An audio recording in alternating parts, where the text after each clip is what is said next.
नमस्कार, देख रहे हैं आप सी न्यूज़ भारत। मैं हूं गौरी वर्मा। वक्त हो चुका है महाराष्ट्र बुलेटिन का।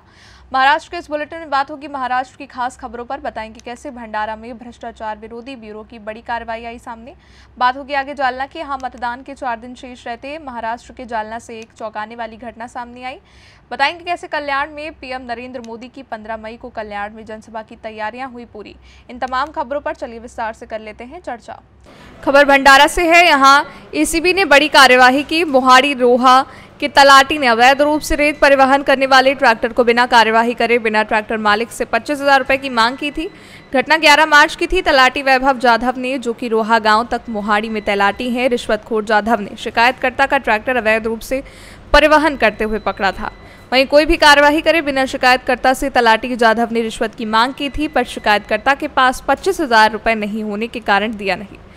कल देना इस विश्वास के साथ इस रिश्वतखोर तलाटी जाधव ने शिकायतकर्ता का ट्रैक्टर छोड़ दिया था। शिकायतकर्ता को पैसा देना नहीं था, इसलिए मामला भ्रष्टाचार निरोधक विभाग के पास गया। शिकायत के अनुरूप मामले की जांच की गई, जबकि 12 मार्च को सत्यापन हुआ कि रिश्वत की मांग की गई थी। तब एसीबी अधिकारियों ने 8 में 24 को जाल बिछाया था और तलाटी जाधव को रंगे हाथों पकड़ लिया था। सर, काल भंडारा एसीबीच्या पथकाने रोहा येथे एका लाचखोर अधिकारी कर्मचाऱ्याला अटक केली आहे। नेमकं ते प्रकरण काय आहे सर, काय सांगाल? दिनांक 11 मार्च 2024ला तक्रारदार रोहा गावचे आहे. त्यांनी त्यांचं वाळू व्यवसाय, गिट्टी आणि रेती आणि लोहा हे वाहतूक करण्याचं त्यांचं काम आहे. दिनांक 11 मार्चला त्यांचा वाळूचा ट्रॅक्टर हा तलाठी श्री वैभव जाधव रोहा इथले तलाठींनी पकडला होता. ते वाळूचा ट्रॅक्टर पकडल्यानंतर त्या ठिकाणी कार्यवाही त्यावर न करण्यासाठी त्यांनी तक्रारदारास 25,000 रुपयाची लाच मागणी केली होती. परंतु त्यावेळेला तक्रारदाराने माझ्याकडे पैसे नाही असे सांगून दुसऱ्या दिवशी पैसे देतो असे बोलले असता त्यांनी ते सोडून दिलं होतं. आणि तक्रारदाराला त्याला लाच देण्याची इच्छा नसल्यामुळे 12 तारखेला आमच्याकडे त्यांनी तक्रार दिल्यावर आम्ही 12 मार्चला त्याची पडताळणी केली. तर पडताळणी दरम्यान यातील आरोपी जे आहेत वैभव जाधव तलाठी याने तडजोडीअर्थी 20,000 रुपयाची लाच मागणी केली. त्यानंतर काल रोजी 8/5/2024ला सापळा कार्यवाही आयोजित केल्यावर तक्रारदारांना गैरअर्जदाराकडे आम्ही पाठवलं. त्यावेळेला आरोपीला या गोष्टीचा संशय आला असावा, त्यामुळे त्याने त्याच्याकडून लाच रक्कम स्वीकारली नाही. परंतु 12 मार्च रोजी त्याने लाच मागणी केली असल्यामुळे काल त्याला आम्ही ताब्यात घेतलं आणि पोलीस स्टेशन मोहाडी येथे लाच मागणी संबंधाने अपराध क्रमांक 138 पब्लिक 2024 कलम 7 भ्रष्टाचार प्रतिबंध अधिनियम अन्वये गुन्हा दाखल केला. आज रोजी आम्ही त्याला PCR काढून पोलीस कस्टडी रिमांडसाठी विशेष न्यायालयात हजर केले असता मान्य न्यायालयाने NCR मंजूर केलेला आहे. त्यामुळे आज त्याला कारागृहात पाठवितात. भंडारा से सी न्यूज़ संवाददाता निश्चल येनोरकर की रिपोर्ट।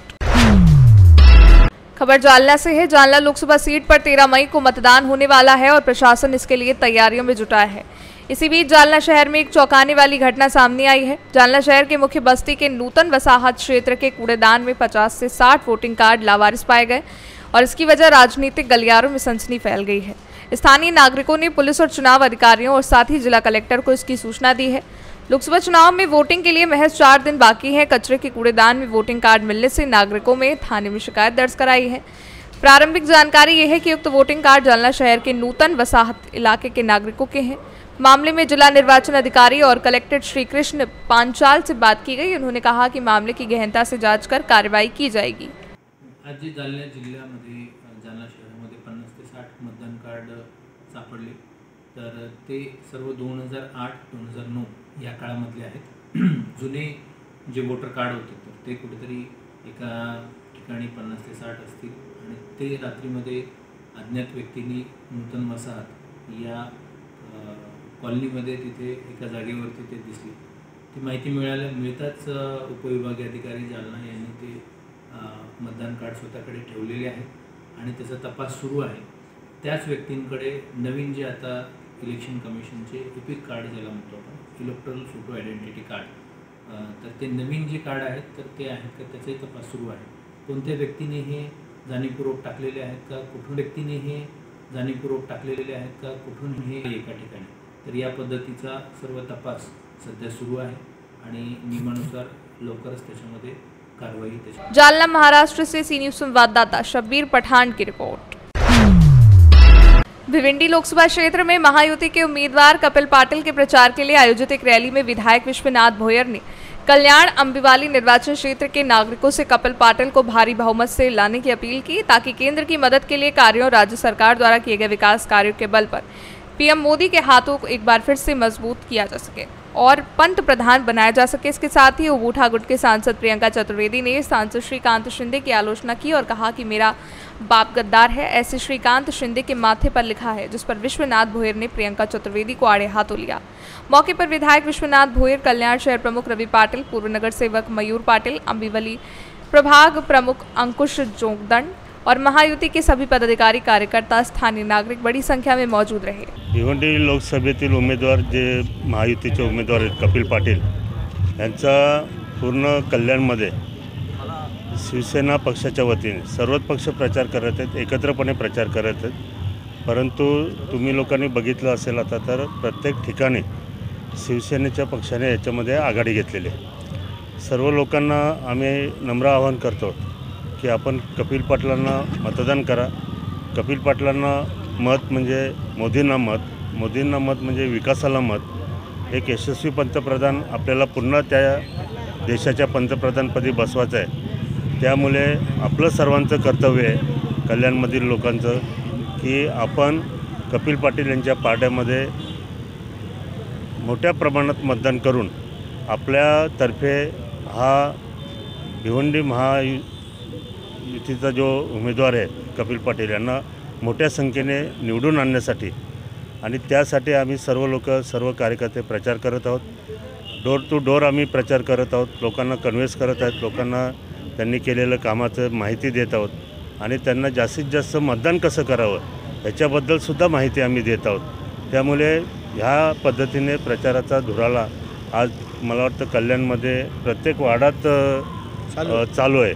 प्रत्येक वार्डात प्रचार फेऱ्या आहेत, प्रत्येक वार्डात शिवसैनिक घरोघरी पत्रकं वाटत आहेत, घरोघरी लोकांना भेटत आहेत, घरोघरी लोकांना कन्व्हिन्स करत आहेत। त्यामुळे एकंदर वातावरण आहे हे पूर्णपणे महायुतीचं वातावरण कल्याण पश्चिममध्ये झालेलं आहे। हे बघा, प्रियंका चतुर्वेदी ह्या खासदारकीसाठी कुठे कुठे फिरत आहेत हे तुम्हाला पण माहिती आहे, आम्हाला पण माहिती आहे। त्यांच्याकडे कुठल्या कामाचा अजेंडा नाही, विकासाचं कुठलं विजन नाही। त्यामुळे आता लोकांना काहीतरी हसवण्यासाठी, लोकांना खुश करण्यासाठी मग ते पिक्चरचे डायलॉग वापरायचे, तर तसं आम्ही करत नाही। श्रीकांत शिंदेचं काम बोलतो, त्यांनी हे सांगावं की श्रीकांत शिंदेंनी 5 वर्षात काही केलं नाही, 10 वर्षात काही केलं नाही, ते मान्य केलं असतं। नुसतं पब्लिकला फक्त दाखवण्यासाठी पिक्चरचं डायलॉग मारायचा की त्या हातावरती काय लिहिलं आहे वगैरे, हे पिक्चरचे डायलॉग मारून पब्लिक हे करत नाही। कारण मतदार आज शून्य झालेला आहे। मतदार आज शिंदेसाहेबांच्या जे 2.5 वर्षाचा कालावधी त्यांनी मुख्यमंत्रीपदाच्या याच्यात काम केलेलं आहे त्याच्यावरती मतदान करणार आहे।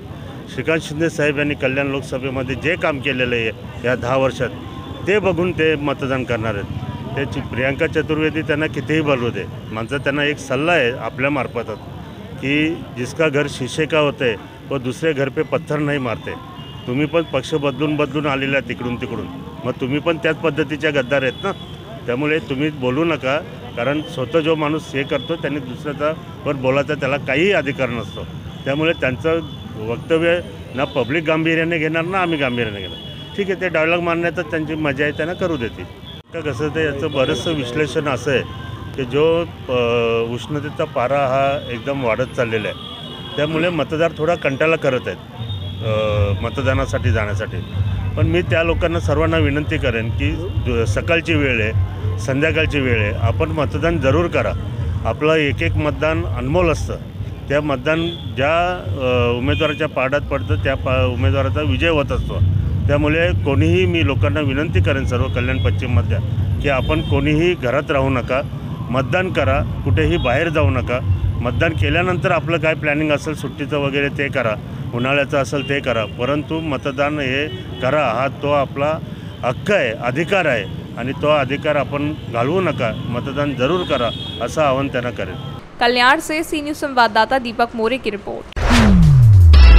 भिवंडी लोकसभा प्रत्याशी केंद्रीय मंत्री कपिल पाटिल चुनाव प्रचार के अवसर पर कल्याण पश्चिम के ANG हॉस्पिटल में डॉक्टरों, चिकित्सा कर्मचारियों और मरीजों से बातचीत की। कपिल पाटिल ने कहा, नरेंद्र मोदी ने 70 वर्ष से अधिक उम्र के नागरिकों के लिए आयुष्मान भारत योजना लागू करने का वादा किया। ANG अस्पताल के डॉक्टर ने कपिल पाटिल का जोरदार स्वागत किया। कपिल पाटिल को तीसरी बार फिर से चुनाव में चुन के लाने और PM मोदी को फिर से प्रधानमंत्री बनाने का मत डॉक्टर ने व्यक्त किया।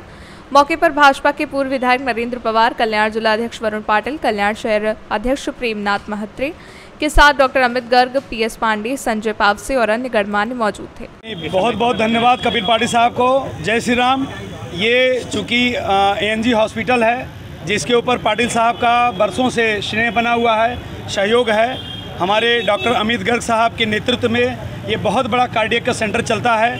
आज पूरे एशिया महाद्वीप में जो है अमित गर्ग साहब का नाम है।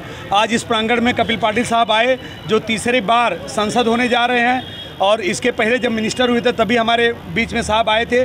मैं साहब को बहुत बहुत धन्यवाद दूंगा कि अपना आशीर्वाद देने के लिए आए। यहाँ की पूरी जनता, पूरा स्टाफ साहब का बहुत बहुत स्वागत किया है और बहुत बहुत धन्यवाद। ANG हॉस्पिटल की विशेषताएं बताएं।